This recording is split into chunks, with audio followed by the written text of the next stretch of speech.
If there's one thing football fans enjoy, it's more football. Are you ready for some football? Luckily for NFL fans, that is exactly what the league is providing this coming season. More football. Are you ready? We're ready! This offseason, NFL owners voted to change the length of the regular season to 17 games from 16 games. It's the first time the length of the regular season has changed since 1978. We'll save you the math. That's 44 years. Or, one Tom Brady ago. There's a lot to discuss about why this happened and how this affects the league. But for now, we'll just focus on this. What will the 17-game season do to the NFL record books? Obviously, you can expect records to be broken.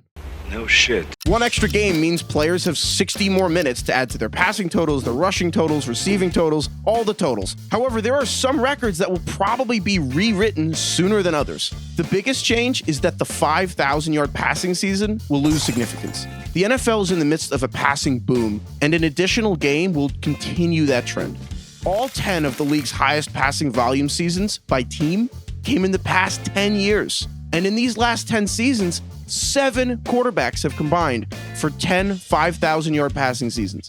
Of course, these were 16-game seasons. If we take the averages of quarterbacks throughout the league and apply them to a 17th game, it's likely that the number of 5,000-yard seasons would have jumped from 10 to 28.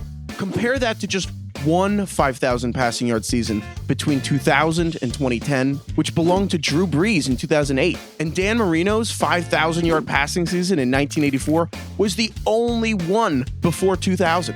This used to be an unheard of feat that will now be common, meaning that it's possible that a 6,000 passing yard season could become the benchmark for historical performance. For these same reasons, we can guess that the single-season passing record and single-season receiving records will be some of the first in the record books to fall. Peyton Manning set the single-season passing record in 2013 with 5,477 yards. And while nobody has come within 250 yards of that record since it was set, there's reason to believe it could be broken soon, especially with the 17th game. Just last season, Dak Prescott threw for 1,690 yards in the 4 games he played before getting injured. That was the most in any 4-game span in NFL history. In his last 17 games played, Dak has thrown for 5,615 yards. That would be a record if done over the course of one season. The most recent threat to the record in a full season was in 2019, when Jameis Winston threw for 5,109 yards with the Bucs. In 2018, Ben Roethlisberger threw for 5,129 yards, and Patrick Mahomes threw for 5,097 yards. So that could be one game away from breaking the record. I mean, a 400-yard game is not easy for a quarterback, but if Patrick Mahomes has an extra game to do so, he's one of the top that would be able to do it. Let's look at receivers. Calvin Johnson holds the single-season record for receiving yards with 1,964 receiving yards in 2012. In 2015, Julio Jones racked up 1,871. But if the NFL had switched to a 17-game schedule in between those seasons, Julio Jones would have been on track for 1,988 yards, which is enough to pass Johnson's record. That same season, Antonio Brown recorded 1,834 yards. That was on pace for 1,949 yards, meaning that one above-average performance from Antonio Brown could have put him over the top as well.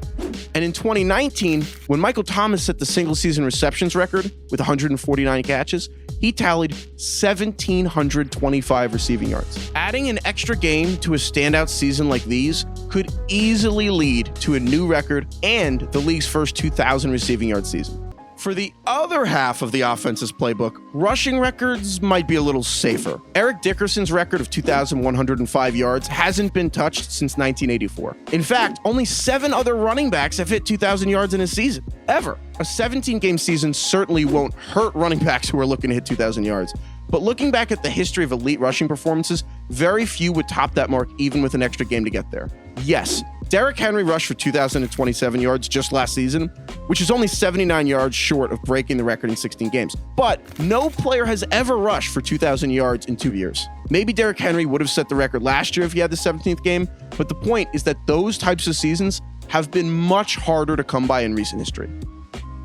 The 17-game season will help shatter the majority of NFL records. Some of those records will be broken sooner than others, but all of them are in danger. Frankly, it's going to be confusing to figure out which player has which record. It will be even more difficult to compare statistics across eras, and we'll have an even cloudier picture of the games past. But on the flip side, we have more football.